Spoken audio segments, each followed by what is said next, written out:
فجاء لي أحد الأخوة فقال يا شيخ وسيم أنا أبحث عنك من كذا وكذا، أريد أن أتكلم معك. فأكلم الموضوع الرؤى ومواضيع أخرى تطرقنا إليها في مجال الفقه والأصول ومتى نصحح ومتى نخطئ أهل العلم إلى النهاية. فقال لي كلام كذبته، يعني أقصد كذبته أني لم أصدق. قال لي قصة، القصة كالآتي: أنا لم أصدقها حتى رأيتها بأم عيني على الإنترنت. قال لي تعال، دخلنا على الموقع وهو مقاطع فيديو وهي معروفة عند الجميع. هذا الموقع كتب اسم الشاب وكان عنوانها يحكي قصة موته. المهم فذهبت أنا وياه على المكتب على النت، فقال انظر يا شيخ، فتح الموقع فلان يحكي قصة موته وانتر، وإذ بشاب عمره 23 سنة. اشترك هذا الشاب في برنامج، طبعا هو برنامج هابط وهو عبارة عن تأهيل المغنيين، يشتركون بالشباب وبنات، يعني الحياة سهلة كما يقال، لا تعقدها يا شيخ، وكل يغني والناس تصوت حتى يبقى رجل فيصبح هذا نجم. فهذا المسكين وقع في هذه الحبال فاشترك في هذا البرنامج وكان يبث على إحدى القنوات الفضائية. فماذا حصل؟ هذا الشاب يحكي قصة رؤيا يراها دائما في المنام من لدن وهو صغير حتى وصل لهذا البرنامج، حتى يقول لأصحابي حتى رأيت أنا هذه الرؤيا هنا في مقر كذا وكذا قبل مدة، وكنت أراه وأنا صغير. ويتكلم مع من؟ مع مسؤول المغنيين، طبعا هذا الأب الروحي للمغنيين. وكان مدة الفيديو 10 دقائق. فماذا يقول لأصحابه وكذا؟ يقول أنا بصراحة دائما أرى أني في سيارة وأحد ما كأنه صديقي يقود هذه السيارة، أرجوكم أعطوني سمعكم حتى تروا وتعلموا من هو الله.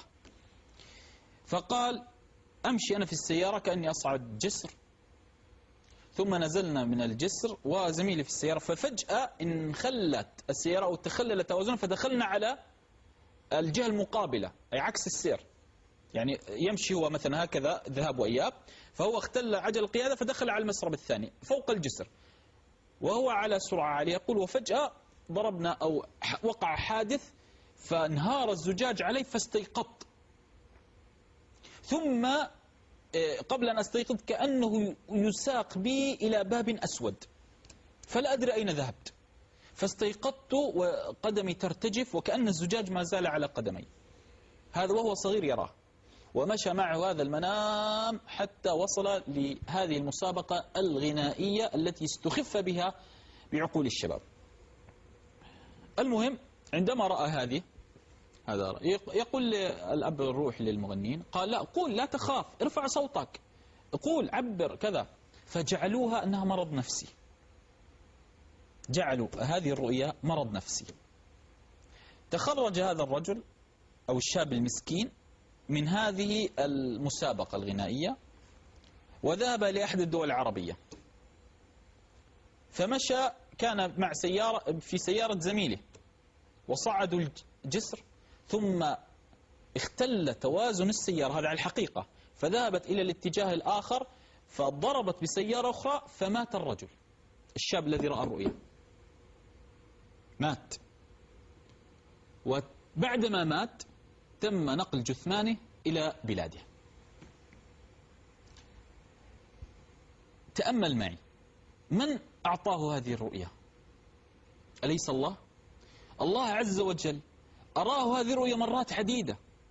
لو أن هذا الرجل رد هذه الرؤيا إلى أولي العلم رد إلى أهل الثقة من أهل التعبير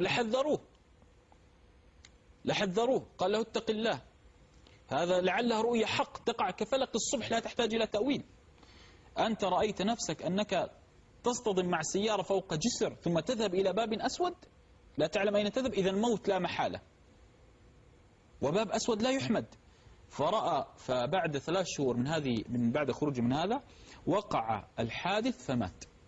الشاهد أن للأسف بعدما رأيت هذا أصبحت أرى مقاطع الفيديو التي موجودة أن جميع أو أغلب قنوات الأخبار نقلت هذا الحدث.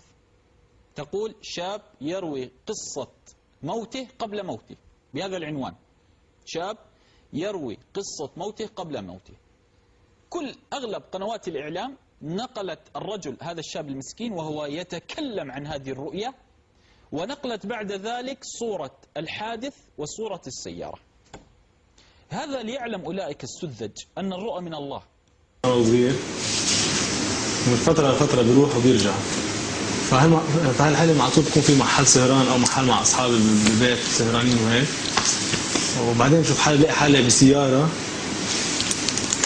أو أتيفيه، يعني مش أنا سايق بس أنا مع الشخص اللي سايق، وبكون في على طول عتمة على الطريق، في سيارات جايين هيك، ما في سيارات رايحين هيك، وبعدين بحس حالي نازل نازل نازل نازل هيك في محل. كل مرة زيت الحلم بوقع عن إذان، بوقع هيك عم بلبط بإجري على التخت. هذا الحلم يعني حتى هون بصار غير حلمته مرة عم بقشط وما بعرف لوين. خيفان؟ أكيد. ليه؟ لأنه ما بعرف لوين رايح. ليه ما بتعرف لوين رايح؟